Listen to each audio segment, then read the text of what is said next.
Well, I'll tell you what, man, you're on. So why don't you go ahead and let's just go ahead and start it, man. Yeah, let's just go ahead and start it. So your artist name, man, is Royale, right? Yep, Okay. just me. So so how'd you come about that, man? Just my name. It was nothing. It was nothing more that I could even think about. I used to play around with like artist names in like high school, but it was just Hmm. nothing serious, nothing I could actually really stick to. And like the only thing that I could stick to was just my name, Right, right. Roy. So it was like there's no hard work right there. I can just go with me All right. and be authentic that way. All right. So who's your inspiration then? Ooh, there's a lot of those. Yikes. I mean, I could go across the board, but I'm gonna start off with, the childhood where I started. Oh my goodness, why does my face keep going over there? I'm gonna Look, start off with like what I liked as a kid. yeah. Like I liked a lot of DMX and Ice Cube. At one point, Andre 3000 was like my favorite. Yep. I like Lupe Fiasco. Hmm. Um Crazy Bone and Busy Bone from Bone Thugs and Harmony. So like in high Okay. school, I started to try to like rap like them, and it was going good for a little bit, but I didn't put Mm. anything out like that was kind of on that level. But Okay. over the years, my music palette and choices just began to change. So I'm Okay. inspired by so many different things. Yeah, so we kind of all in that same, some in that similar vein, because I mean, I know like, I was, a Tribe Called Quest head, what I'm saying, Right. Jungle Brothers and all that, um, but yeah, man, with the Roots, I mean, it's like I just, man, D'Angelo, that just that funk sound, that was Indeed. it, you know, It um, took me to like my late, I'll say, yeah, like my late high school, like late in high school for me to actually get into stuff more like R&B yeah, yeah, and like embrace it. And because it was more realistic, yeah, yeah, it's more realistic and especially now getting older, like I don't want to hear certain things. yeah. I just want to chill out and max out and just have a little zen moment, so to speak. Hmm. Okay. So Sade So, is one of my favorites. yeah. So Mm, yeah, okay. Sade is my baby. Have you like released any complete albums yet? No, that's one of that's my goal this year. I got a goal of trying to do actually just like 2 EPs this year. Yeah, yeah. That's what I got. Two 8-track EPs. Okay. And that song that I had you mix, I Yeah. wanted to actually use once I actually go through the process of re-recording the ad libs and dubs on that, because that was my issue. That's what I Yeah. took away. But Okay. you did a great job. You did a great thing. I was Well, like, dang, I just missed my opportunity. I'm gonna tell you, man, you send that joint back to me because I got some new stuff, to be able to, some new techniques to be able to throw in that. It's gonna be like it's gonna be bananas. I'm telling you. Yes, Yeah, indeed. it's gonna be bananas. But I got some new stuff in the toolbox. Speaking of toolbox, man. So I got something for your toolbox, right? And All right. I've been like using Universal Audio. I don't know, you heard of Universal Audio before, have you? No, Okay, no. so it's basically it's a company that's been out for years. Like Bill Putman is the person that actually founded it back like in the 1960s or something like that, and his Okay. sons actually revived the company, and they started putting out like old, like new versions of the old gear that they used back in the day, and they started creating plugins of a lot of gear, a lot of popular gear. You know Yeah. what I'm saying? But the thing is that the plugins don't run, well, actually at the time when I first started, their plugins were not running off of computers. They had their own DSP hardware that you would The plug into hard your computer. You plug it into your computer, and it would offload the processing power from your computer onto that DSP hardware. Okay. I do So think I probably do remember like scrolling through Guitar Center yeah. on the app and seeing like some of the stuff in there. Well, I mean, I've been using this stuff since like the UAD1 cards, you know what I'm saying? It's like I had like Right. 4 cards in a Magma case, and it was like it was a huge ass setup. And but then I moved over to, like when they upgraded their processors to the Shark processors, I went and got a hold of the oh my god, UAD2 satellite duo Firewire. So basically it's connected via Firewire to your computer, right? And uh, that happens to be this guy right here. Okay. So it's got 2 Shark processors in it. You know what I'm saying? It connects to your computer via Firewire. So basically all you got is just these 2 cables right here. And that's And it. that's it. You know what I'm saying? And guess what? I'm gifting this to you. I All right. appreciate it, man. Yeah. So That's this is gonna be you, get you started into into that universal audio ecosystem, because I've upgraded, to the satellite quattro, quad, where it has 4 of those processors in it. 4 And instead of yeah, it's got 4 instead of 2, and it's running through, instead of Firewire, it's running through Thunderbolt, So that was the reason why earlier I was asking you if you use Windows or Mac, because on the Mac side, with the new operating systems, they dropped Firewire support, where it's still supported on the Windows side, so you can use it on the Windows. All right. Okay. What's up? So, Appreciate it, man. yeah, we'll link up on another time, what I'm saying? So I can get it to you, I can hand it off to you. And then also at the same time, we can get it set up on your system so you can be rocking and rolling. All right. Indeed. All right. Appreciate it. For sure, man. So, but yeah, man. What else was I gonna be saying? So you operating out of FL Studio, right? Yes. Okay. It's been So my number one go-to. say again. I said it's been my number one go-to outside Okay. of like Mixcraft and Yeah. I can't remember what else I was using. Oh, Audacity. Audacity. Oh, Eesh. I'm sure it's a good starting point to get started, but man, yeah, Once man.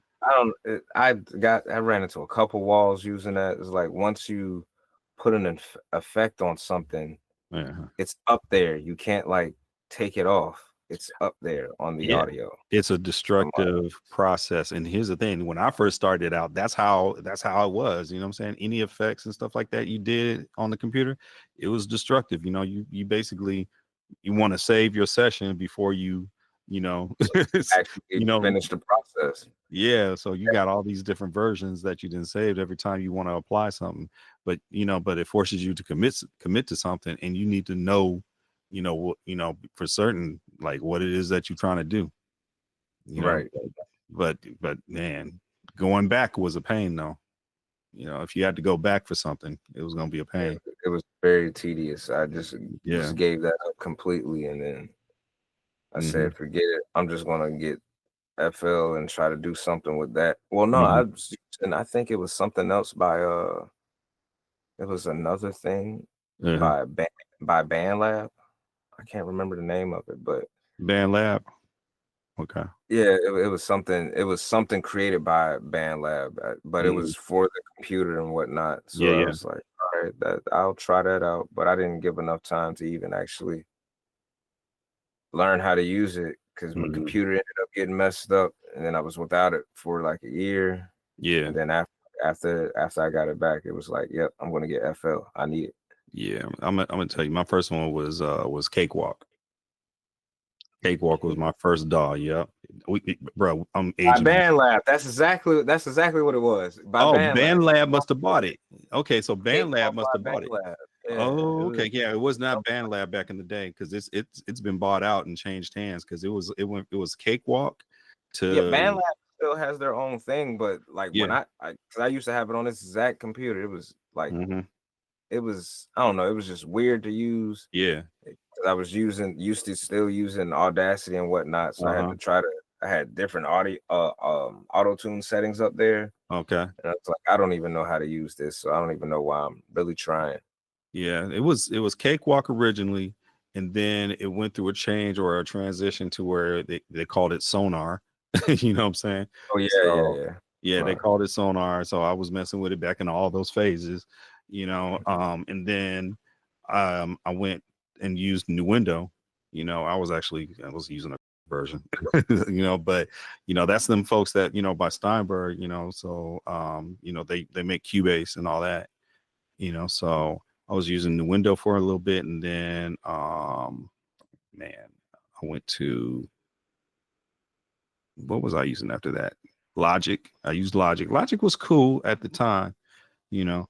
Um, I'm anxious to see what they're doing with it now. You know what I'm saying? Because I'm going to end up getting a copy of that, you know, through school. Because you know, with me going to school now, you know, so they focus on Pro Tools and Logic, you know, and they're starting to use Ableton as well. So Ableton is working its way into the academics, which is, you know, says a lot, you know, about where it's at in the industry. You know what I'm saying? So anytime the software makes its way into the academic, you know, into the schools and stuff like that, and they teaching it in the schools, it ain't going nowhere no time soon.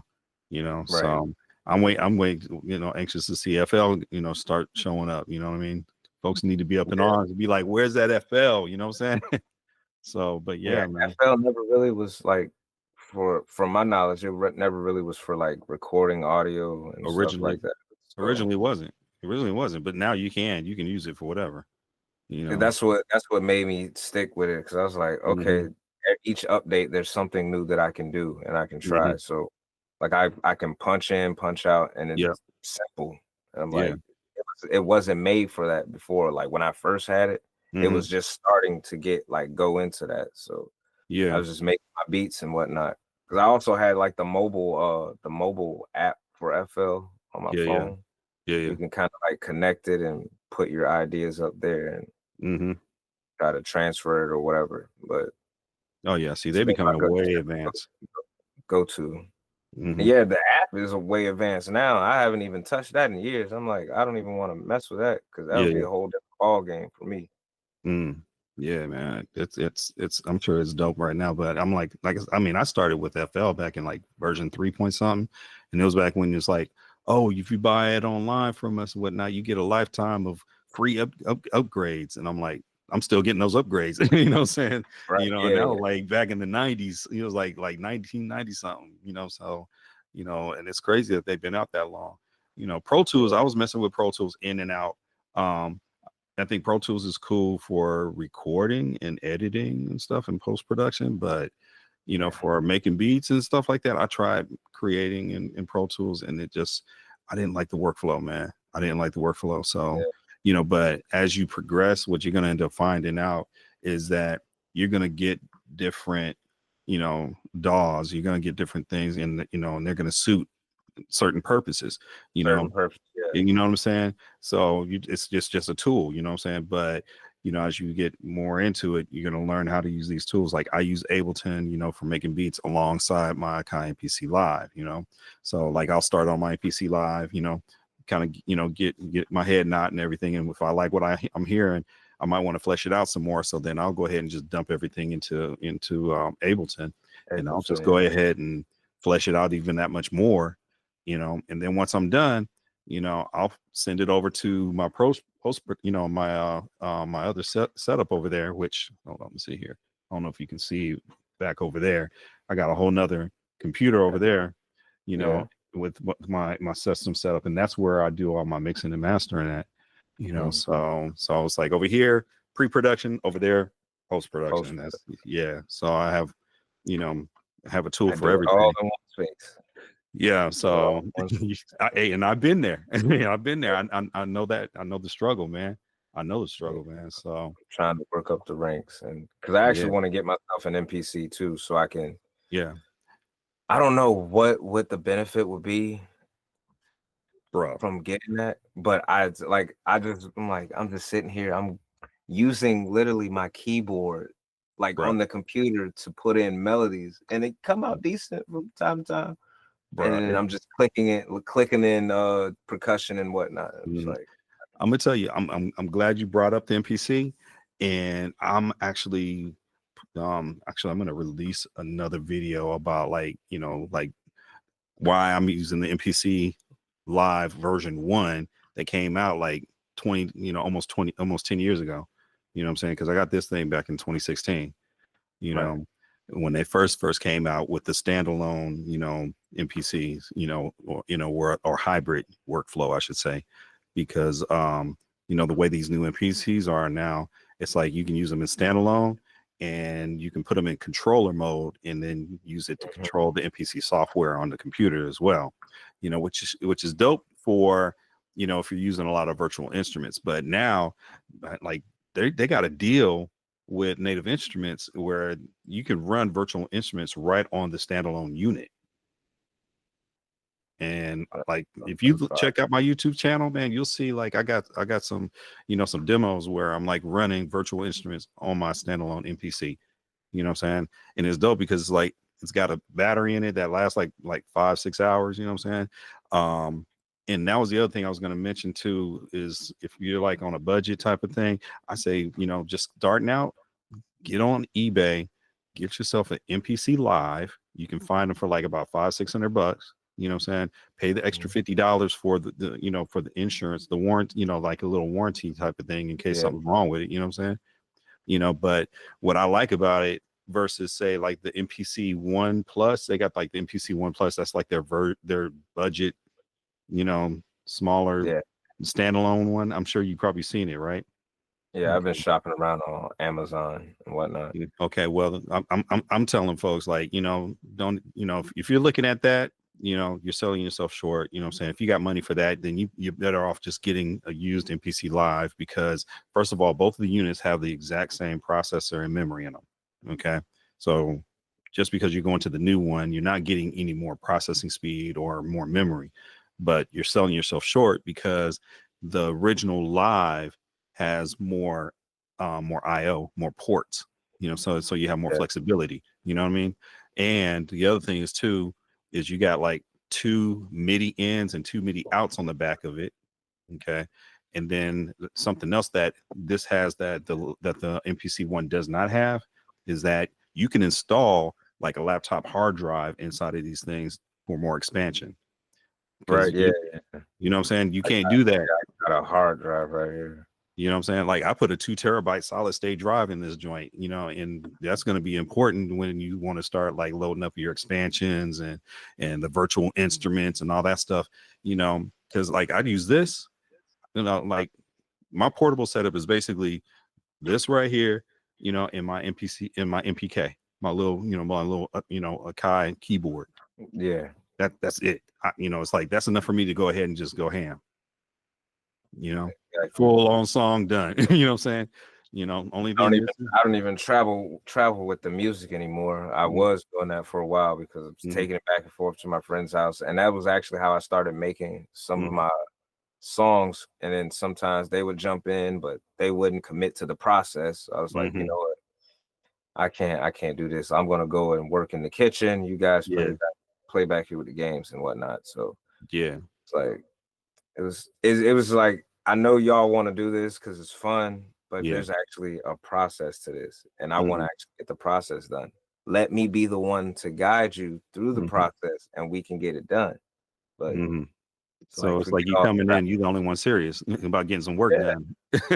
Because I've been sitting at home making all these beats, and I'm like, I know he'll like this.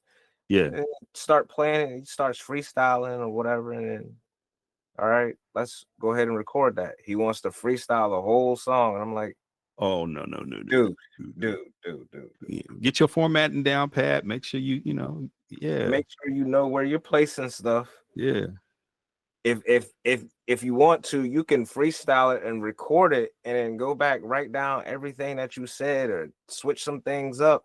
But I'm going to need to at least spit 4 bars, and then wait, and then listen for a second and pick it back up 4 more bars, and then just keep on going. It'll be done faster, and it'll sound better. It'll be clearer.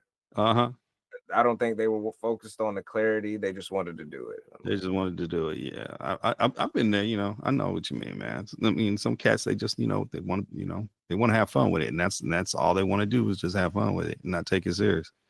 I have fun with it when I'm taking serious. But that's because you have, a real passion for it, though. You know what I'm saying? You know what I mean? It's a one thing to just be like having fun. It's one thing to have fun, but it's another thing to have passion. Right. You know what I'm saying? That's, to me, that's two different things. You know what I'm saying? There's some things I like to do because it's fun, but I'm not passionate about it, you know. So it's like I'll just do it on a, you know, when I do it, I'll just do it on a real surface level where I'm gonna keep things easy. You know, I'm not trying to, you know, stretch myself and learn and you know what I mean? They're not putting in time to make no EP. Uh-huh. I've been thinking about this EP for like 3 years. Mm-hmm. But it's gonna happen though. I mean, it is, man. Absolutely, man. With your blessing and your help and assistance, it could possibly, it's definitely gonna happen. I got you, man. Anybody else I got might you. work with. Yeah, I got you, man. So, so what were some of your questions? You got some questions in terms of like, Actually, I don't know, when I texted you the other day, I don't know if my question came through clear or not, because I was looking at, let me see if I can pick that back up. When I was looking at, let's see, window, there we go. Let me share this. If you can see how my setup is, or how the tracks are, I wanted to know what's the difference between like a send and a bus. And I have all these tracks here, not one, but 3 through 8, that pretty much have the same effects on them. And I wanted to like it. Should I use a send track to send them to a different track to actually process those vocals? Okay. So everything's not working as hard.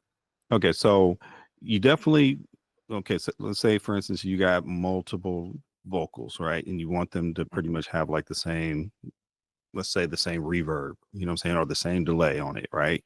You know, right. Then that's when you definitely want to have an auxiliary channel set up. Okay. And an auxiliary channel is like where that's kind of like, you're going to want to put your effects on that, your plug-in on that. And then a bus is the vehicle that's used to kind of like shuttle, or send the audio or dial in a portion of the audio over to that auxiliary or to that effect. Am I making sense? Okay. So, and that basically is going to, free up processing power and everything, because you don't want to do is like slap the same, reverb on each and every track, you know what I'm saying? Then now you got to dial in the same settings on each and every track of that for that reverb, right? That's a lot of processing power right there. That's a lot of processing power, so, and then the other thing that, you kind of have to think about is like, okay, well, do I want this to be post fader or pre fader? You know what I mean?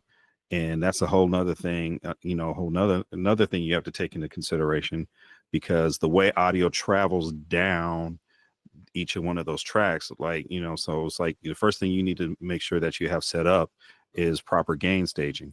You want to make sure that the signal going into that channel is at the optimal level. So, I would say, maybe like, like -6 dB or -10 or something like that, so don't be so quick to have, your audio, banging the hell out of each of those channels, at the highest, what I'm saying, level, because that's going to work against you. You get where I'm coming from? Because you only have so much bandwidth. Think of it this way: you only got so much bandwidth, right? And that's on your master channel, right? And what you want to do is you want to do gain staging, so that way, the volume, the accumulative volume of all of the tracks that you got going to that master channel does not overfill that pipe. Am I making sense? So what should be gain stage? Maybe I should ask. Everything needs to be gain staged. Everything. Like, yeah. So gain staging, like, saying, so basically, like there's tools or plugins that will help you set your gain stage. Okay. And there's some out there that are free. Actually, I'll shoot you a link to let me see, I'm gonna find one. Hold on. what was the name of that damn one that was free? I'm trying to remember it. Give me a sec. I'm gonna find it. Because it was just a couple of months ago. I sent it to my boy Adasa. Because I was doing some work for him. MV Meter 2. There it is. Yeah, I was doing some work for him, and his tracks were coming in like hella hot. You know what I mean? We share Kind of my almost like flipping. huh? Damn, Kind yeah, of like yeah, on the verge of clipping. You know what I'm saying? So, and it's like, okay, well now I got to go in and I got to reduce the gain of all these, these tracks, which is no big deal, but the thing is that if you're not aware, you know what I'm saying, you're just recording everything hot, and it's an extra step that the person that's working on your your mix, that it's an extra step that they have to go through. Not only that, but you're just too. Hold on for a second here. I kind of I'm did that a trying, second ago. there we go. I'm trying to share this screen here. Oh, do you see my screen here? Yes. Okay. So let's see. MV Meter 2. I think like gain staging is like one of the one of those things where people don't pay it enough attention. Okay. They don't pay it enough attention. All right. So see, this is MV Meter 2, right? It's free. Let's see here. You're running Windows, so let's see. Yep. So it works on Windows as well. All right. You see that? Mm-hmm. All right. So yeah. So I would say download this. What you want to do is you want to put MV Meter 2 at the top of your channels. It's like it should be the first thing, the first plugin that that your audio hits, right? So let's see here. Let me find something here also to discuss how the signal flow goes into your channels. DAW audio signal flow. And let me see if I can find something like a picture.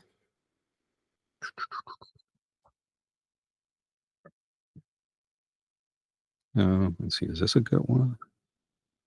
Sound source, microphone, audio interface. Nope, that's not a good one. I wanted to point out the actual how it goes through the channels. And it's the same way as it works the same way as like a physical mixer as well. So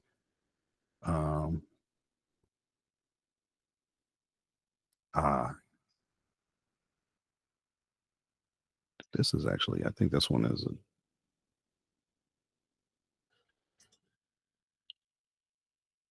I wish I could make that bigger. Oh man. Okay. So let me see if I can explain this to you, right? So let's say you got, your audio interface, right? You plug into your audio interface. Okay. Do you see this part where I'm pointing to? Yeah, let me zoom in real quick. You know what? Hold on. I'm gonna save this image and then see if I can blow it up.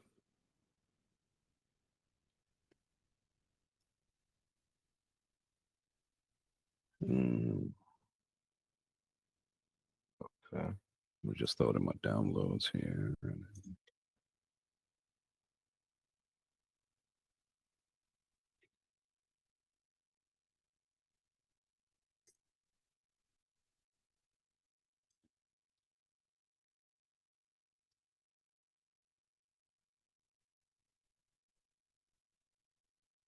Okay.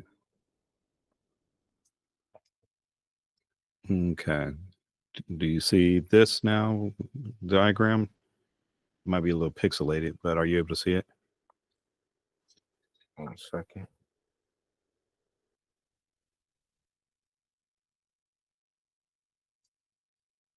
It's the same thing. Yeah, I actually have a blown up picture of the diagram. Oh, you zoomed in as well. All Yeah, right. zoomed in. Yeah. Can you see it? Yeah. All right. So you see where I'm pointing to right now, where it says input and mic. Mm. I'm Where's kind of like, your? I'm so. You see my cursor? Maybe I'm still zoomed in, and Let me switch over to something. Let me switch over to here, and then I'll switch over back here.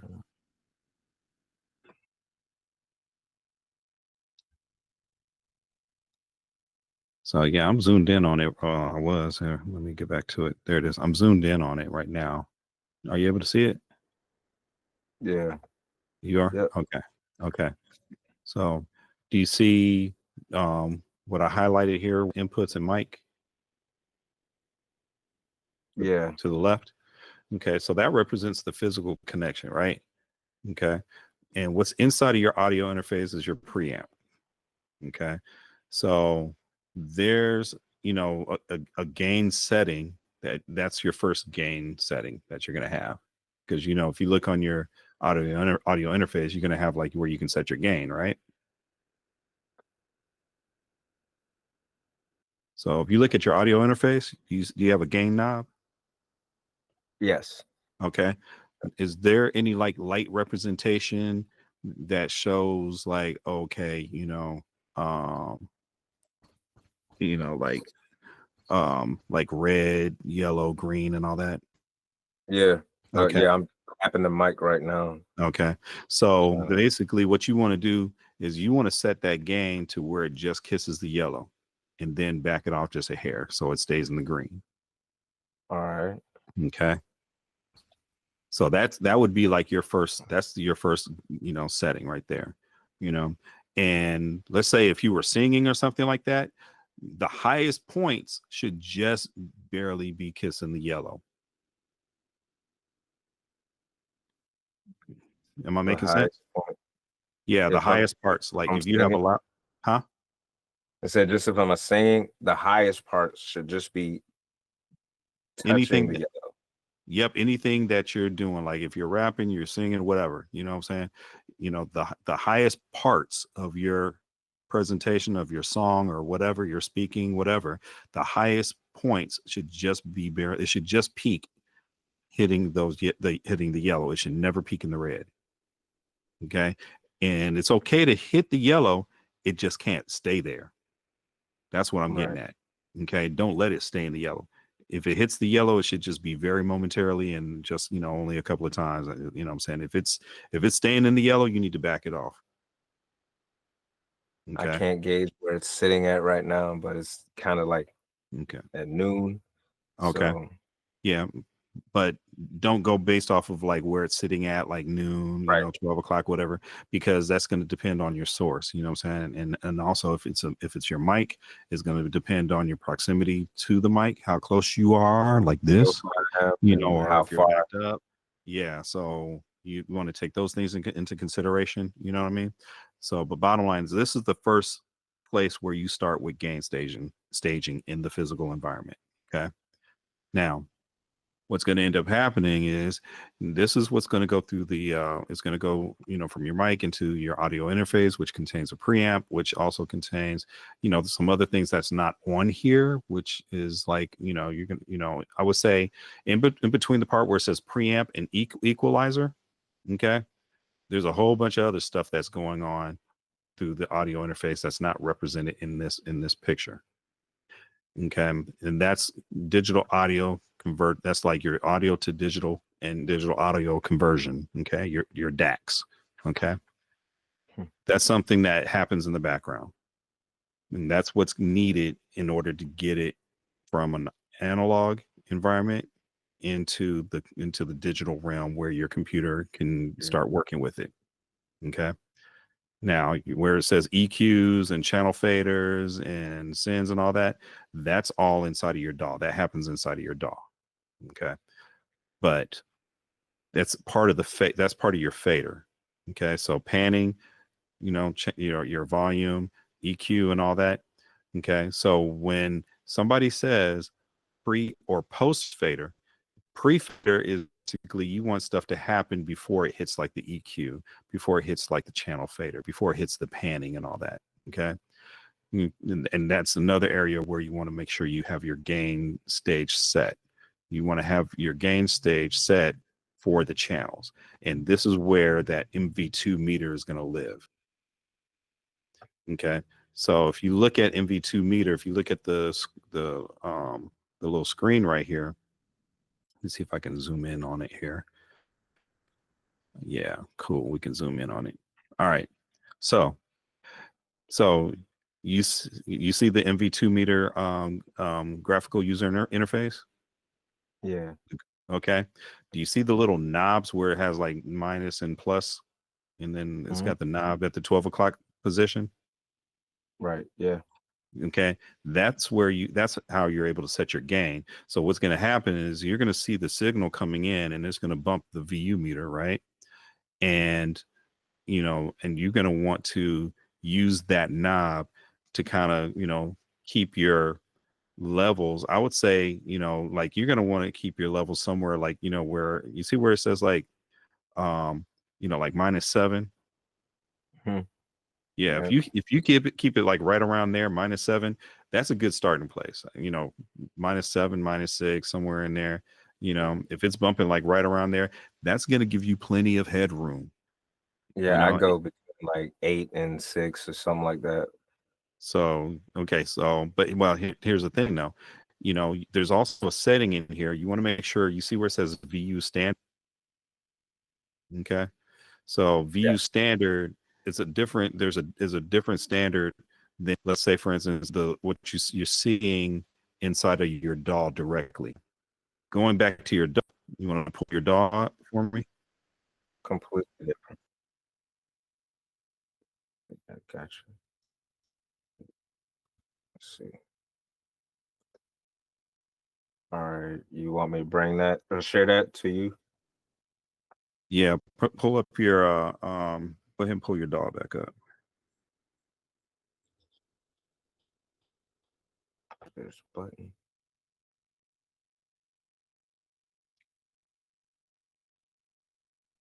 It might cut you off.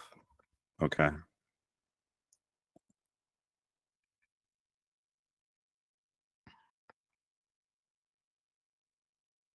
It's not sharing enough.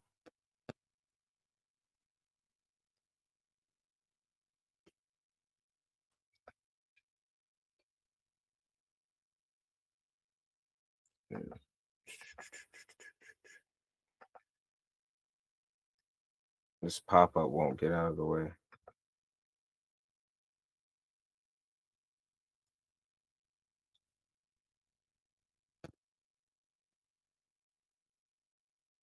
Can you still hear me? Yeah, I hear you. I'm trying to pull up some notes here so I can make sure that I'm expressing this to you correctly.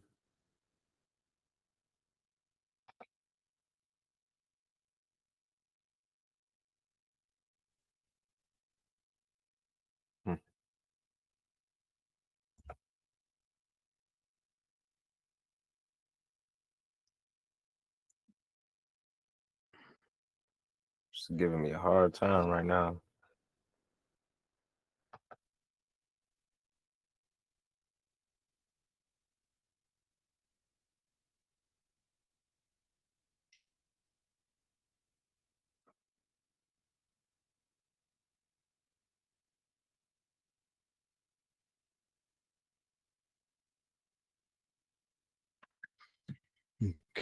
Okay.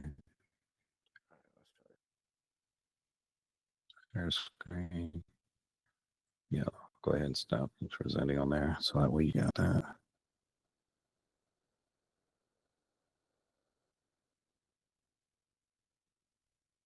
That would have worked. Your audio just went down. It? Yeah. Oh, snap. Try that one more time. I mean, I still hear you. It's just low. And now I lost your video too. Okay, I got your video back. You want to try sharing it again? audio good now? It's still a little low. It's lower than it was. What you change?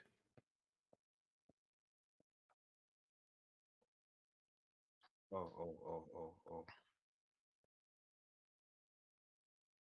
I just refreshed the screen. That was all. Oh, now I'm hearing you better. Okay. Why is it coming through the mic? Yeah, I'm hearing you much better now. All right. Well, I guess I'll keep it that way. Window. Okay.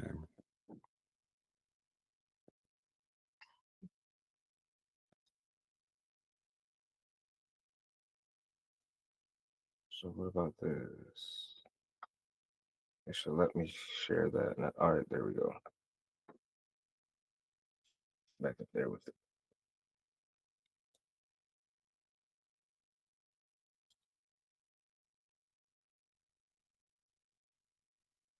Okay, I see it now. All right. So you got something loaded up in here right now, right? Yeah, go ahead and just hit play for me. Yeah, just hit play. I want to see those meters.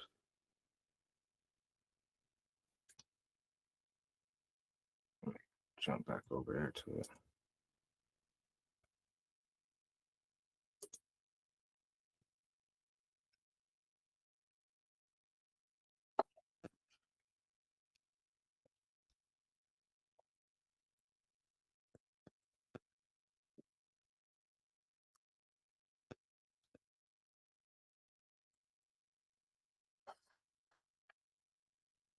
One second.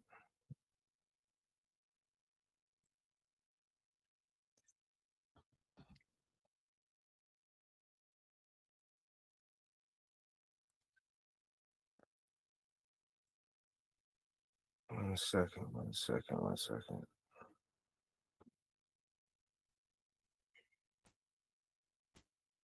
Okay.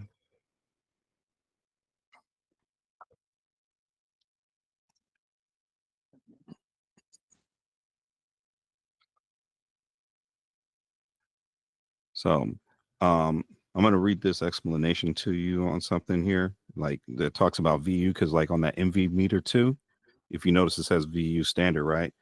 And typically what you're going to see in the digital realm, when it comes to like measuring audio, is like DBFS, like so it's like FS stands for full scale.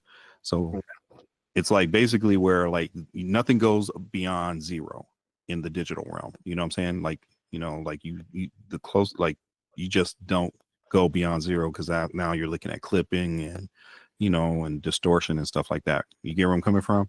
Yeah. Whereas like on like on a VU meter, like you can go beyond the zero. You know what I'm saying? You can, you know what I mean? But but it's just represented differently. So typically there's, when you're trying to convert from, say, VU to DBFS, there's some things you have to take into consideration. My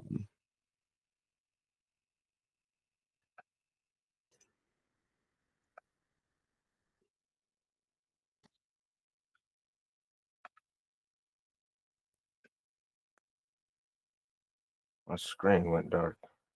I'm looking right at it. I see you moving your mouse around. It's like, okay, all right.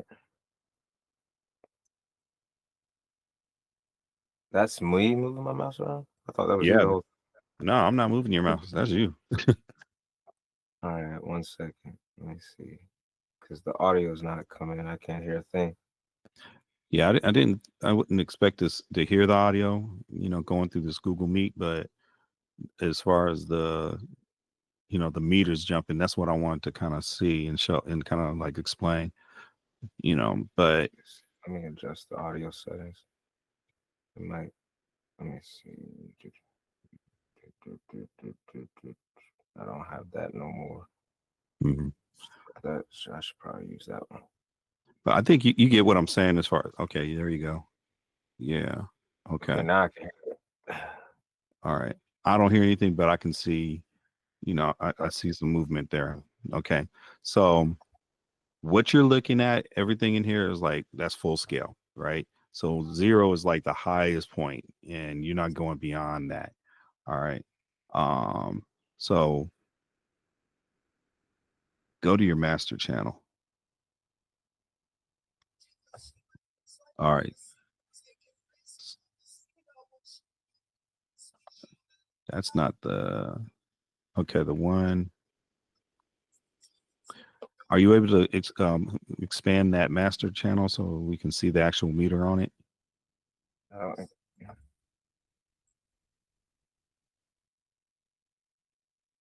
What?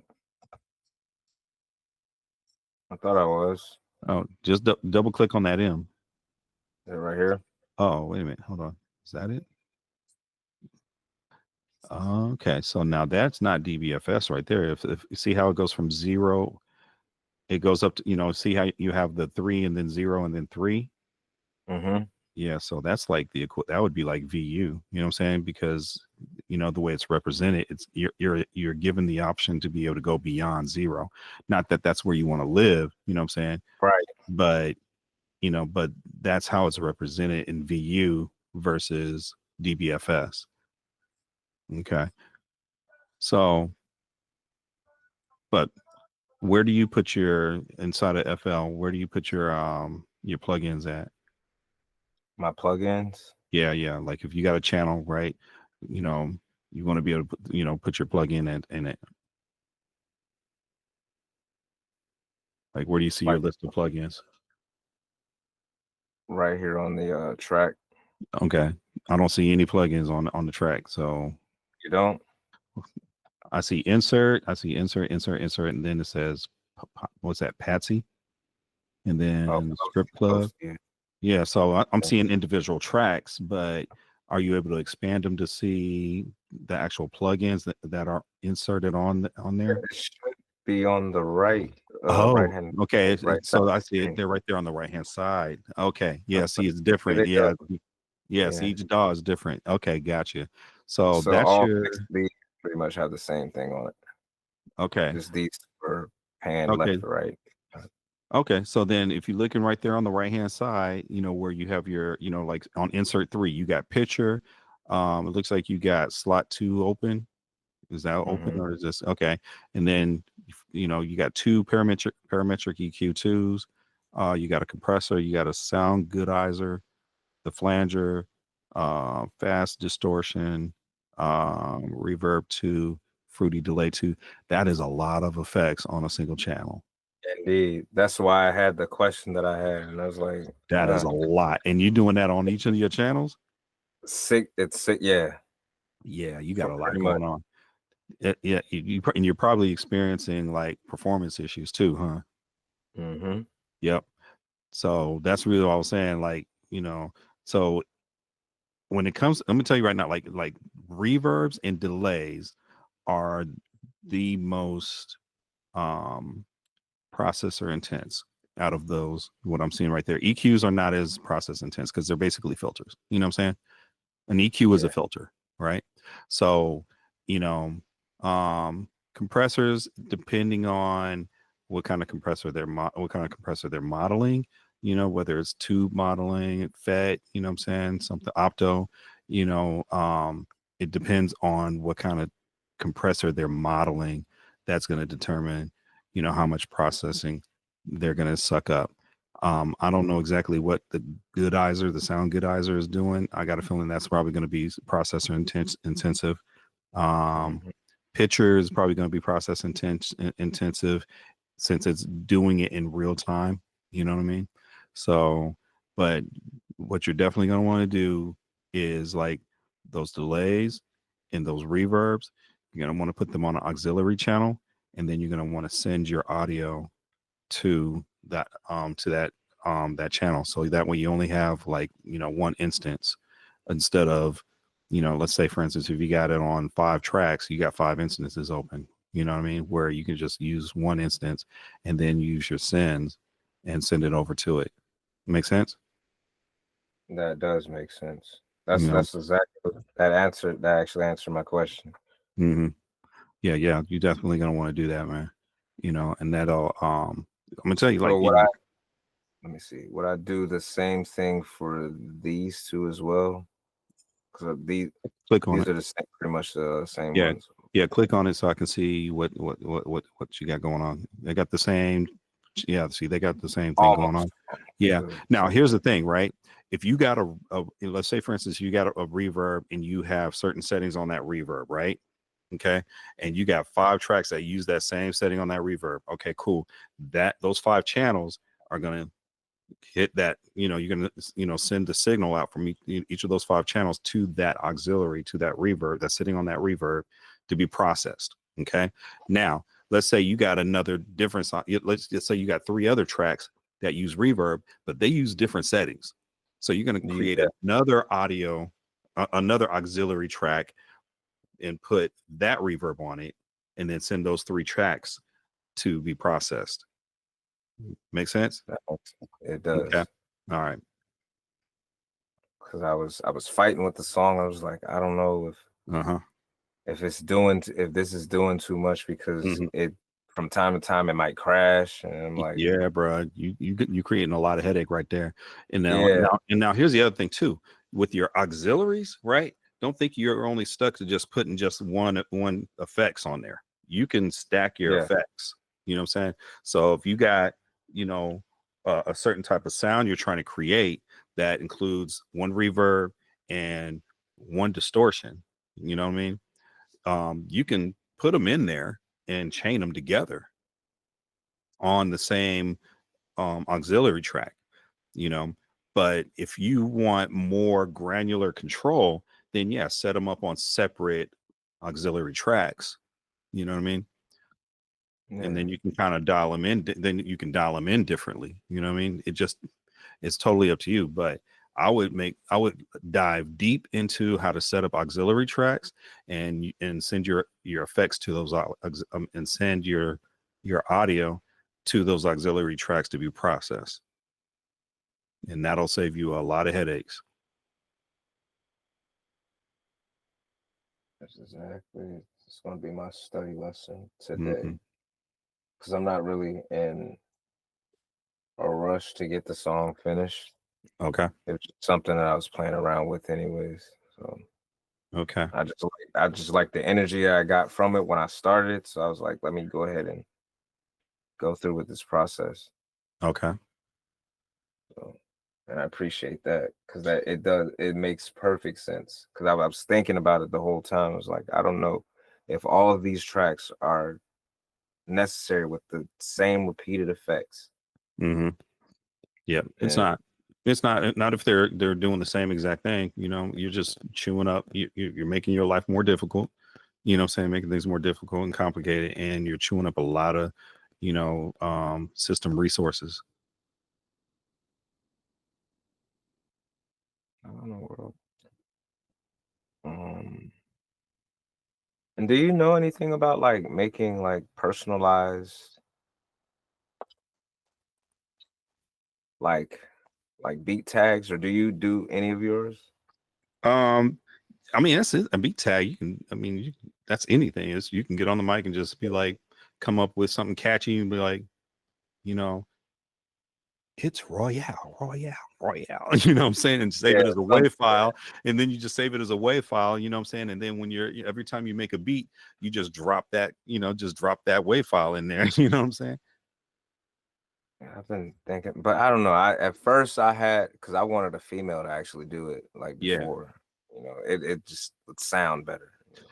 Get a female to record it. You know what I'm saying? Just get her to be like, it's like, ooh, it's Royale, or just whatever the hell you wanted to say, you know what I'm saying? Just record that, right? And then if you want to tweak it by throwing some some effects on there, you know what I'm saying? Throw some delays on it and a little bit of reverb, throw some compression on there and EQ it. I would say bump the EQ up a little bit. Depends on your setup though, because I don't know what mic you're using. But yeah, man, just I mean A that's mic easy. that needs to be replaced. Say again. I said a mic that needs to be replaced. What kind of mic you using? Oof, Don't don't knock the mic. I'm gonna tell you right now. Don't knock the mic. I won't.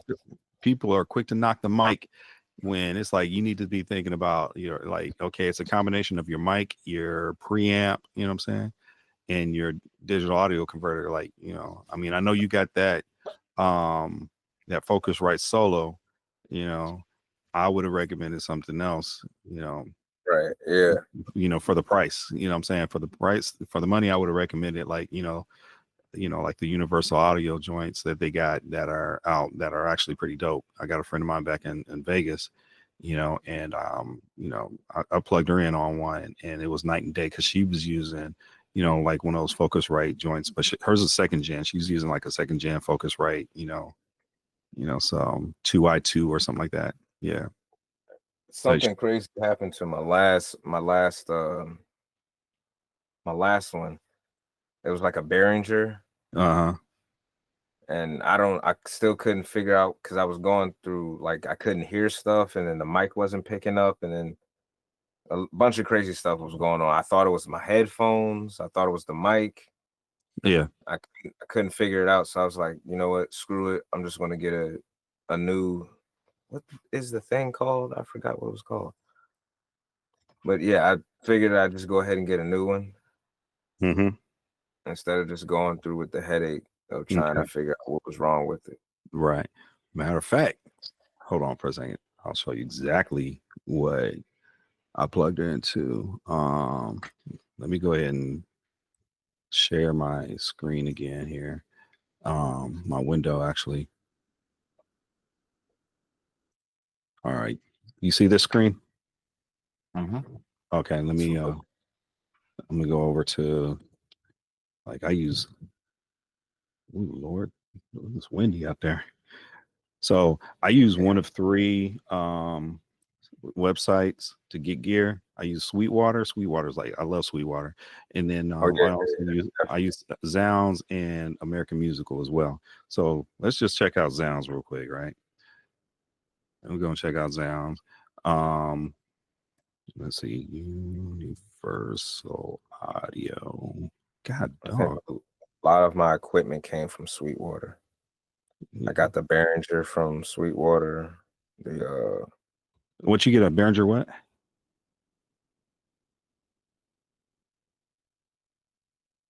You asking for the model? Yeah, what did you get a Behringer what? Cannot. Ooh, luckily it's right here beside me. UM2. What is it? A mic? No, it's I just had the name of it on the tip of my tongue. I can't even. What is that? That's the audio. Is that an audio interface? Interface. There we go. Jesus. Oh, that's what you were using before what you got now. Yeah, before I got the Focusrite. I couldn't even remember the name of what it was. Yeah, I wouldn't. Interface. Yeah. So, where's that? Where's that? The two. Here it is. So this is actually, you see what I'm pointing at right here? Yeah. So this is what I had recommended, to my friend right here. So this is the Universal Volt 276. Cool thing I like about it, it's got a built-in compressor in it. You know what I'm saying? And they got the no credit check, for like $49 a month for 6 months. Oh hell yeah! You know what I'm saying? That would have definitely been and so you got two inputs, you got two mic inputs. You know what I'm saying? You even got a MIDI in and out on the back of it too.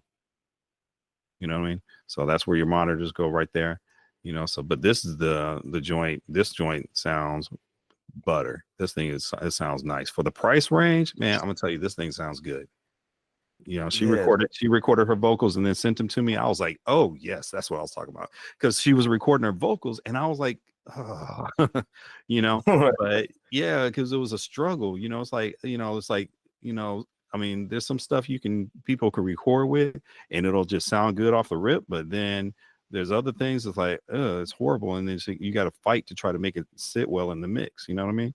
But it was this, and also the Rode N2 mic. Yeah, the Rode NT2. Hold on here, I'm gonna pull it up. There it is, NT1. I'm sorry, it was the NT1. So yeah, This joint right here. So this is the mic that I turned her on to. So this and Mogami microphone cable.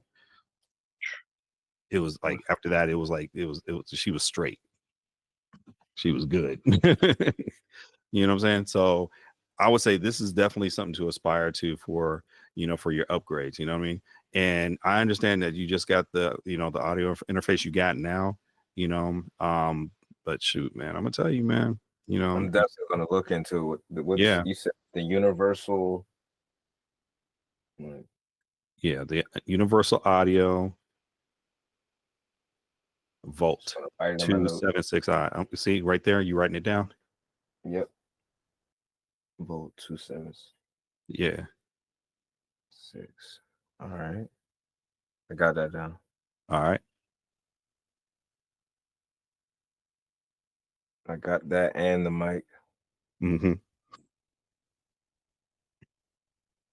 I was thinking about it. I was looking for a mic, but I think I was gonna go with what are these?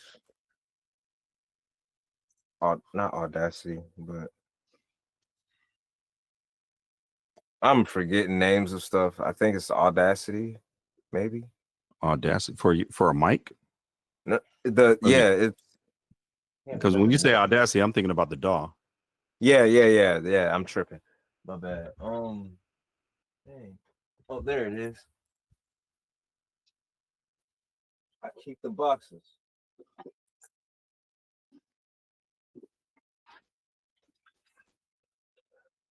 I keep the boxes to remember things. Right. Wow. Audio Technica. I just recognized the A, and I was like, okay. I was looking into that for a mic because that's what the headphones are. Yeah. Okay. Yeah, I got an Audio Technica as well. I got the 4033. That joint is nice. 33. Yeah, the Audio Technica 4033. That model has been out since I got turned on to it back in the 90s.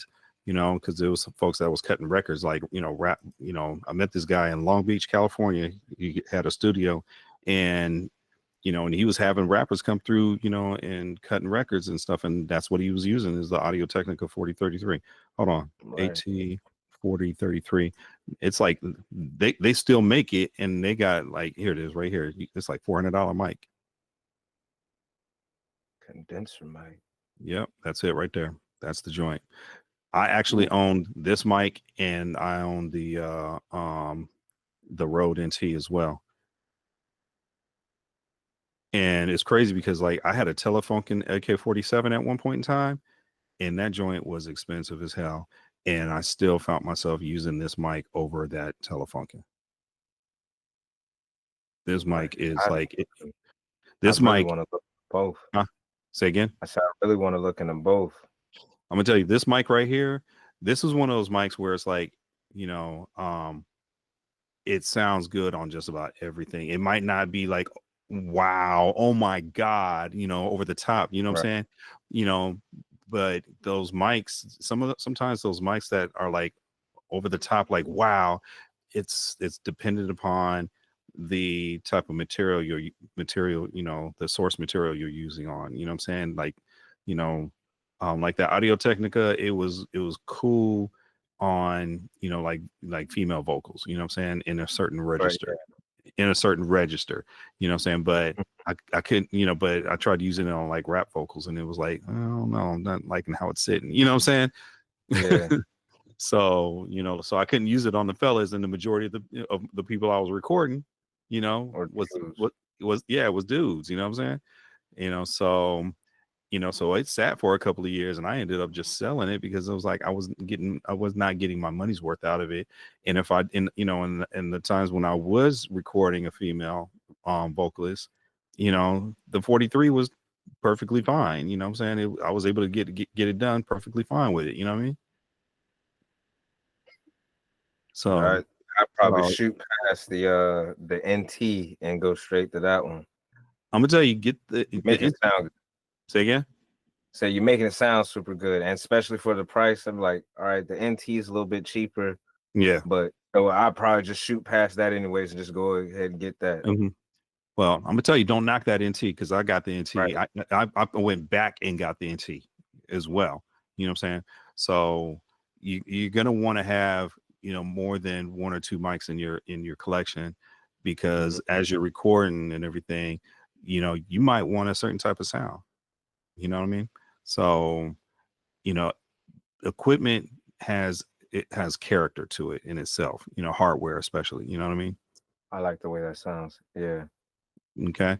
So, so don't knock it just because it was like the cheaper of the two. That joint, that NT is like legit. You know what I'm saying? Otherwise I wouldn't Oh have, no, I'm not knocking it for that. Oh, That's yeah. I get it. like budget wise, that's what would have been the one that I went to. But I was like, well, Right. if I'm gonna be paying like $300 for that one, I might as well go ahead and get the $400 one. You know what I mean? No, the NT was like 150, Oh, $160. It was like, you know what I'm saying? Hold on. 100.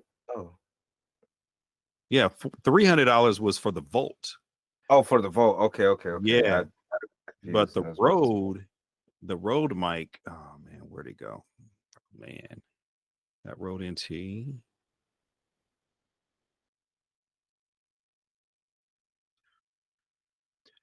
Yeah, see, it was 160. Well, I'll jump back. I don't know, but yeah, you made the other one sound like really good. But I would definitely give this one a shot. Right. So this will actually probably be my next upgrade. The Rode NT? Yeah, to probably try out and see if there's a difference. Yeah. I would definitely say get this in combination with that Volt, the UAD Volt.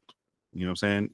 And yeah, because I'm gonna tell you, the sound you're gonna get out of that Volt, that what you can do out of that Volt is gonna be better than what you can get out of the that Focusrite. And I'm not knocking Focusrite. I'm just saying, like, at that price range, their entry level stuff, you know what I'm saying? It's not, it's decent, but it's not as good as the Universal Audio stuff. Man, this is stuff that I need to hear. I just went Focusrite is Yeah. Focusrite. I just went Yeah. with it Well, just because well, because they got like they do have some really good quality stuff. They do. You know what I mean?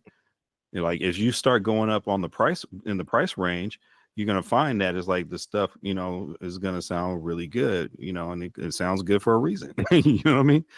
So, but like, how much did you spend on that on your Focusrite? It was like what, less than $200. Yeah. You know what I'm saying? I feel like it was like 130 or something like that. And there's a reason why it was only $130. Right off of Amazon. There's a reason why it was $130. Its sole purpose is to do the bare minimum, which is to get audio, from capture audio and then get it into your computer. Right. You know what I'm saying? It's not anything extra. It's not working. It's not really working hard. Nah, man. That's what I was saying. Like on that, like your preamp inside of that, that Universal Audio Volt, you're gonna have better preamps in it, and it's got a built-in compressor as well. Read up on the reviews on that Volt. You'll see what I'm talking about. And at $300, you know what I'm saying? That's, like that's not bad at all. That is not bad at all. And then the NT.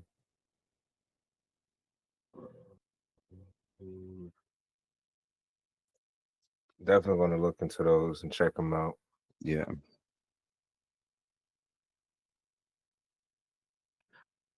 All right, man. What else you got for me? Let me see. Where that right now.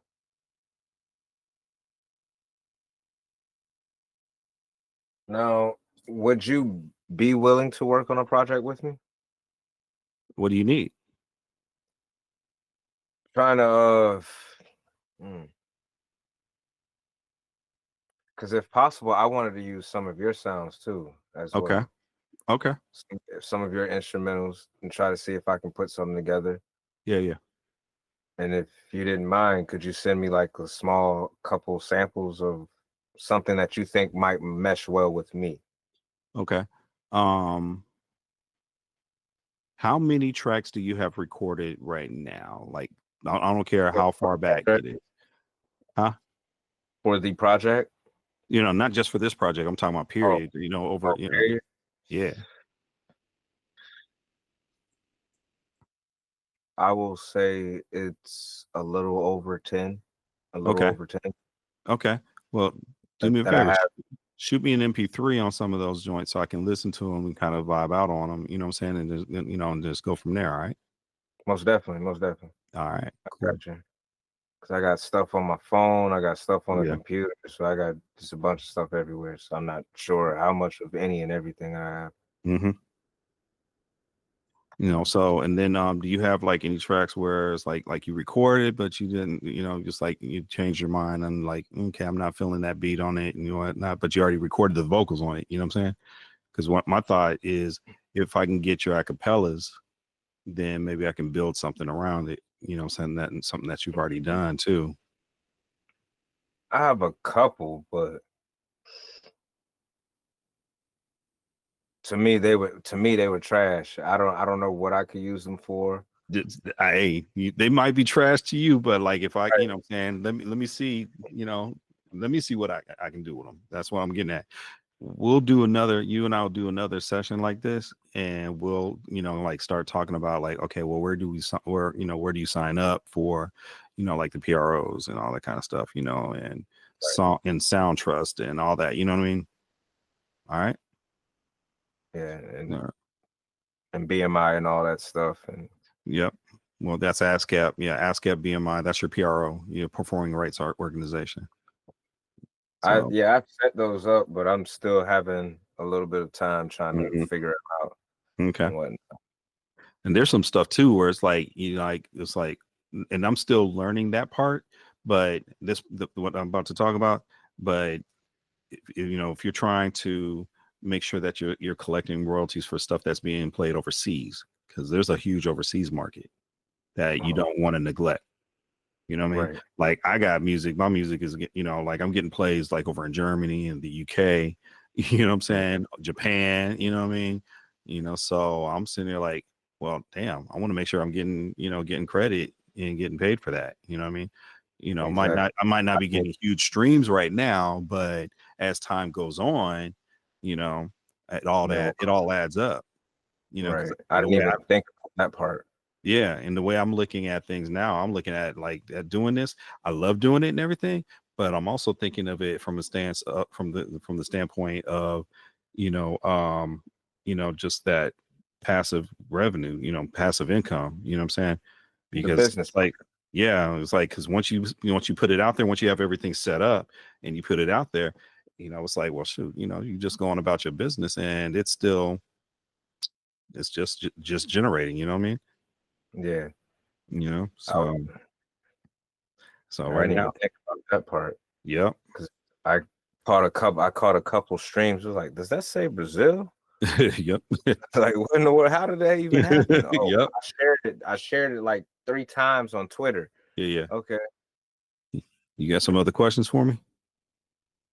No, I think that pretty much covered everything that I wanted to go. But I appreciate you taking the time, man.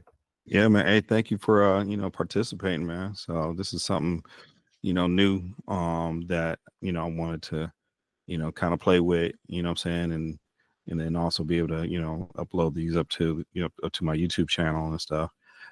So speaking of YouTube, oh man, yeah, that's another thing, man. So if you start getting your music and everything, you want to go ahead and start your YouTube channel and incorporating your tracks into your YouTube channel, because guess what? That generates plays. Right. Yeah. Yeah. You feel me?